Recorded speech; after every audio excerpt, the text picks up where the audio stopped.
ასე ვთქვათ, სალიცენზიო საქმიანობის შეწყვეტის გამო დახურეს მაგალითად ტელეკომპანია ევროპა. იმ დროს, როცა დაუშვათ ტელეკომპანია მე-9 არხი უკვე 4 წელი არ მოუწყებლობს და ერთი საყვედურიც არ უცხვამთ ამ ტელევიზიისთვის.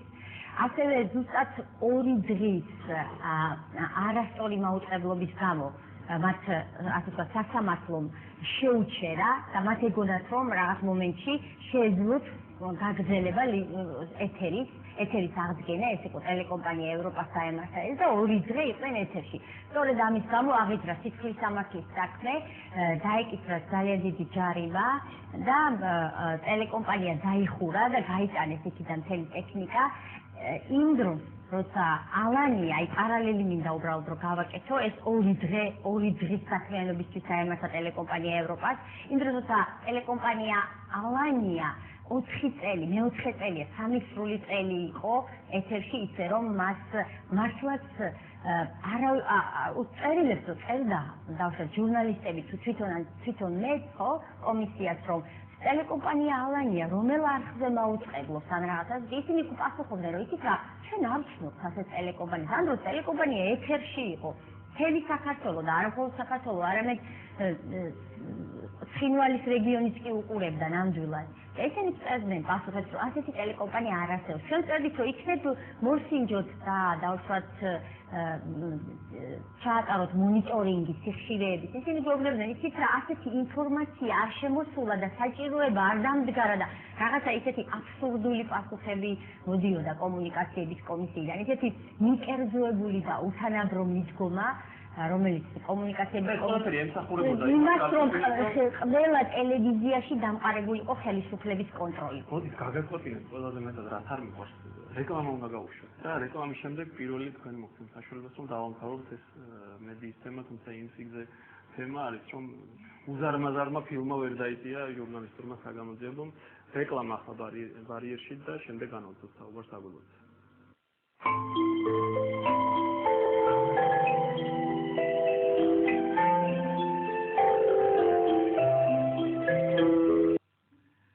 ბარიერი კვლავ კავკასიის პირდაპირ ეთერშია დღევანდელ გადაცემაში ჟურნალისტებთან ერთად ვაჯამებთ და ვაფასებთ 2008 წელს 2008 წლის საქართველოს თავგადასავალზე ვყვებით ნინო ზურიაშვილს რეკლამამდე გავაწყვეტინეს სიტყვა ჩვენ საუბრობდით იმაზე რომ ხელისუფლება ვარდების რევოლუციის შემდეგ ნინო ამბობდა ცდილობდა დაემყარებინა კონტროლი ტელევიზიებში და შეძლო კიდე შეძლო შემახსენეს მეგობრებმა აუცილებლად თქვიო ის ასე ვთქვათ დარგეული პირველი აი სამონას სიტყვები გულზე მომხდა რაღაცნაირად რომ მათ თქვა რომ ჩვენ სოლიდარობის გრძნობა და განცდა არა გვაქვსო ჯერ ეს არ ვიცით ჩვენ და სულ მახსენდება ხოლმე რომ აი ქართველი კაცის სიმწრის ნაცვლად რომ სხვისი ჭირი ღობეჭხირი ესენი ჯერ არ დაგვიძლევია და ამიტომ ჩვენს თვალწინ 2004 წლიდან მოყოლებული აი ხდებოდა ტელევიზიების დაკეტვა, დარბევა და ჩვენ ჟურნალისტებმა, რომლებიც ყველაზე უფრო აქტიური ხალხი ვართ და საზოგადოების ყველაზე უფრო აქტიური ნაწილი, ხო? არ აღმოგვაჩნდა ეს სოლიდარობის განცდა ერთმანეთს რაღაცნაირად არ გადავეფარეთ ერთმანეთს არ უცხარით რომ აი შენ ძალიან ცუდად გაქეს ხო საქმე მოდი ხა ჩვენ შენ გვერდში დაიძგებით და მე ეს იმ პასტორივით ბოლოს არავინ რო აღარ დარჩა რომ დავუშვათ მისთვის ხარი დაეტირა ზუსტად ისე დაგვემართა რაღაცნაირად ეხლა ვარ ყველა რაღაცა განდევნილები ვართ ასე ვთქვათ საკუთარი ადგილებიდან საკუთარი ტელევიზიებიდან და რაღაც მხოლოდ და მხოლოდ ვიგონეთ რომ გახსოვს რა კარგი იყო და რაღაც ასეთი და იმის თქმა მინდოდა რომ აი სწორედ ამ 2004 წელს რომ დაიწყო პირველი ვინც დაარბიეს იყო ეს ევროპა კი ევროპა იბერია კი ისტორია იბერია უფრო ადრე იყო შემდეგი იბერია შემდეგ იყო ტელეკომპანია ევროპა რომელიც დაარბიეს და შეცვლიდნენ სოდი შევარდა იქ და წაიღეს მთელი ტექნიკა სიაში ეწერა რაც უნდა წაიღოს მხოლოდ და მხოლოდ ის ტექნიკა უნდა გაეტანათ რომელიც მაუწყებლობას უკავშირდებოდა მაგრამ აი დვიჟოკი ქართულად როგორ არის უბრალოდ ელექტროგენერატორი დიდმარულა იქ გუგუნებდა თურმე და იქ ეკითხებოდნენ ეს ადამიანს რომელსაც სახელად ერქვა ალეკო სავარაუდოდ ალანიდან.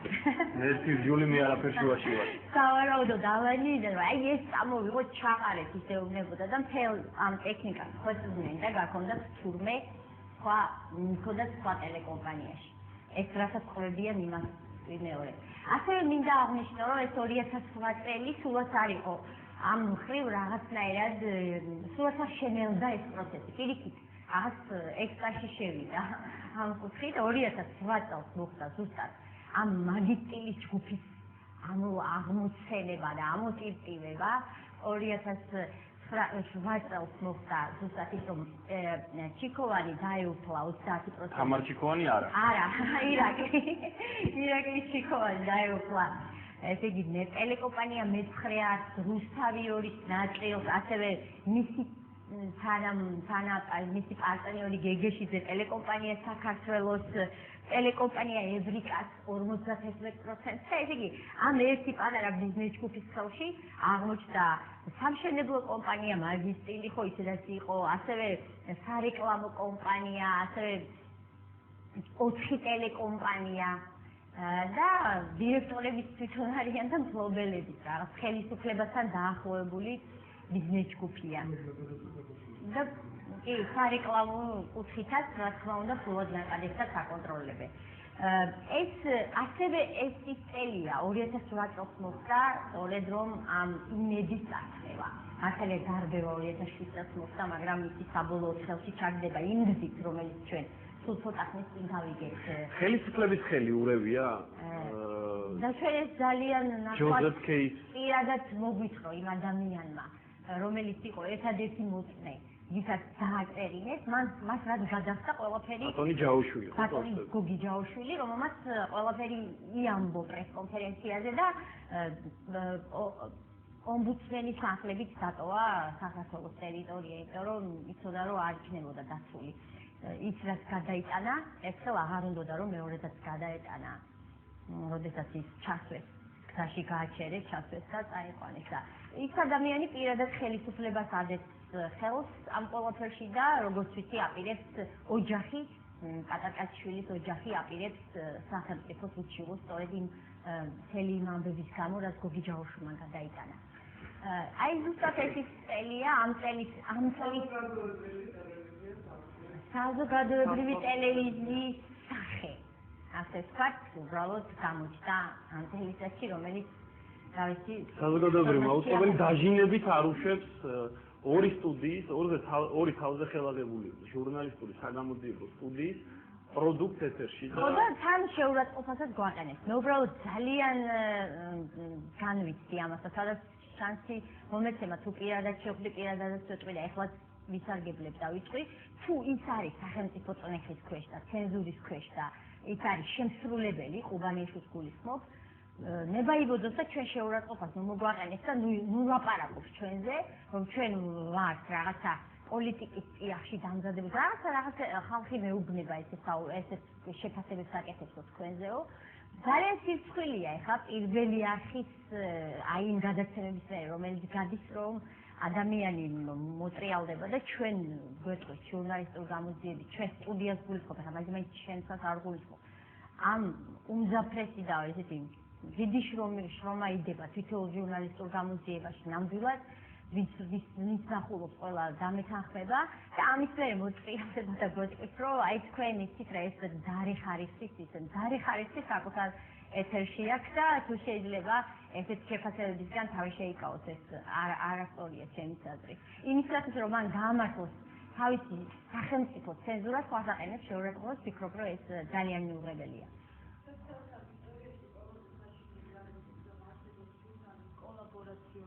ძალიან დიდი ტალღა კოჰორტა, რომლებიც მზად არიან, რომ აი ამ ხელისუფლების მიერ კონტროლირება ტელევიზიასთან ითანამშრომლონ, მათ დაკრულზე იცეკვონ, იმღერონ, გითხრან, რომ ყველაფერი ძალიან